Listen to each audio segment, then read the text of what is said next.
morning and welcome to the Tuesday edition of your breakfast on Leadership Television inside Nigeria. We apologize for bringing the program a bit late behind schedule. We're experiencing some technical glitches. My name is Winifred Ugbebo, your host on the program. And of course, without wasting much time, we head up to the newspapers review segment where we see some trending stories. Of course, we always want to start with Leadership newspaper, Nigeria's most influential.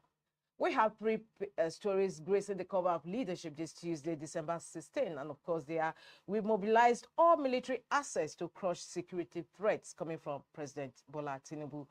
And the main cover story says Senator Ireti Kingibe orders Unveil book to mark late Sam Ndazaya's 5th anniversary, of course, which incidentally took place yesterday. It was a hall packed full with friends, family, and associates, business associates of late founding chairman of Leadership Media Group, Sam Ndazaya. Police to resume enforcement of tinted glass permit January 2, and that story is on page 7 of Leadership newspaper. Before we move to the page 3 and the back page of the paper, let's quickly take a look at what other papers have on their cover stories.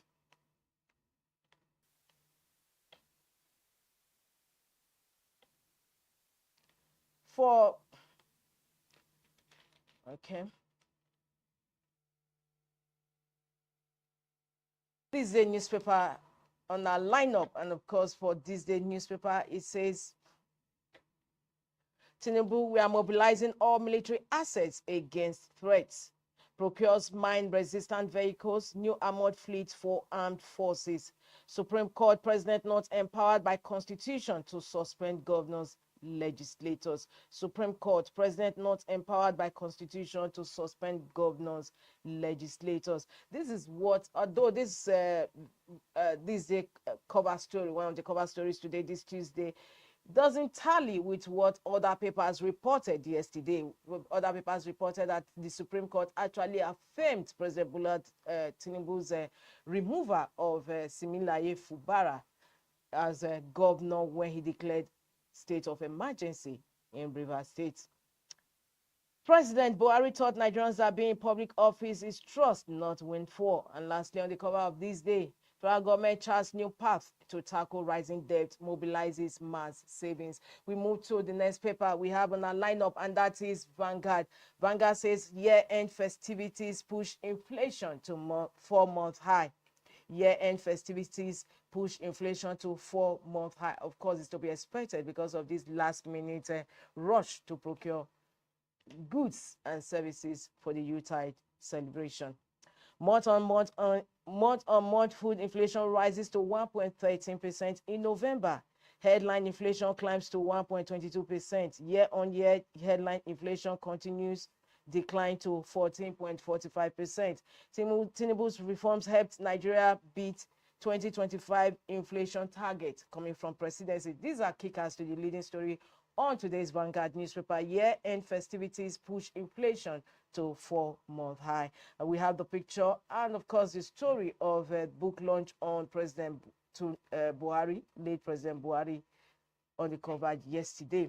Rest wade into Dangote NMDPRA dispute. Some more parties. Of course, that is the story we are going to be looking at in trending videos, trending stories in our second part of today's Inside Nigeria. Of course, it's a trending video of Dangote, who actually had press briefing last Sunday, and the fallout of that meeting is already taking place with some papers, not some papers, with actually all the papers, national newspapers, reporting it on their cover today. You just stay tuned for that video. Meanwhile, to continue the cover stories review on Vanguard newspaper, emergency rule, president can suspend elected officials coming from Supreme Court. That is what I just said earlier. Meanwhile, this day says Supreme Court, president not empowered by Constitution to suspend governors, legislators, whereas Vanguard is reporting that president can suspend elected officials, Supreme Court. So we are having conflicting reports from two papers today on Inside Nigeria review. On top masthead of Vanguard newspaper, Senate kicks against multiple budgets in one fiscal year. And Arts USA exhibition, Christmas comes early at Alexis Galleries. Interagency rivalry to blame for bandit allegation coming from Kwara government officials. And lastly, on the cover of Vanguard, terrorism sponsor ex-governor Bafarawa Capes Bello Toji. That story is on page 9 of Vanguard, and that brings to a close review of front headline stories on Vanguard newspaper this Tuesday. For more, log into the website of Vanguard. We move ahead sharply to the next paper, where we have Daily Sun. Daily Sun says reverse emergency rule judgment. PDP lawyers fought Supreme Court. Ruling will create tyranny, say lawyers. FRS to raise 2026 revenue target to 35 trillion naira as Senate frowns at multiple budget rollovers. We must defeat enemies of Nigeria, Defense Minister charges soldiers. Well, I'm afraid that's all we can take on this segment of the show. Newspaper review on leadership inside Nigeria. For more, don't forget to log into the website of Daily Sun for more stories. Now we move to the trending stories we have today, and of course that is the viral video of the war between Dangote and other the NMPRD. We are just going to take some excerpts from there. Many papers are reporting it as cover story today, Tuesday. Dangote's graft claims against downstream authority CEO must be probed, coming from Leadership newspaper. Civil society groups in the country have demanded a federal probe into corruption allegations leveled by the Dangote Group president, Aliko Dangote, against the chief executive officer of the Nigerian Midstream and Downstream Petroleum Regulatory Authority, NMDPRA, Farouk Ahmed. Recall that Dangote raised the alarm that Nigerians' continued reliance on fuel imports was harming local production and discouraging investment in domestic refining. He disclosed that import licenses covering approximately 7.5 billion liters of PMS had reportedly been issued for the first quarter of 2026, despite the availability of significant domestic refining capacity. But the president of Dangote Refinery, Aliko Dangote, didn't just stop there. In Leadership today, he actually took a paid advertorial against the CEO, executive officer of the NMPRADA. And we have it on page 19 of the paper. Allegation: Engineer Farouk Ahmed, Authority Chief Executive, Nigerian Midstream and Downstream Petroleum Regulatory Authority, NMDPRA, where Aliko Dangote allegedly said he spent over $5 million on his 4 children's foreign secondary education in Switzerland. And the advertorial has a breakdown of those funds, how he spent it, and he said, "Fast, don't lie." The advertorial is signed by the president of Dangote Refinery himself, Aliko Dangote. Now let's watch the video where he made those allegations during a press briefing on Sunday in Lagos. The refining hub of not even West Africa, of the sub-Saharan African region. You know, we have the crude and we have the refineries. If our own, continues to work, you have the NNPC's refinery. So our own and NNPC is over 1 million tons. 1 million tons can feed the entire West Africa and Central Africa. So, and I don't know why, we should continue to allow, some corrupt government officials to try and destroy a whole sector of the economy. And I think it is something that when you look at it, I've had actually people making complaint about, a regulator who has actually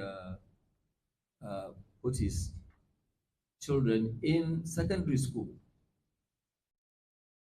And that secondary school education, which is 6 years, 4 of them cost Nigeria $5 million.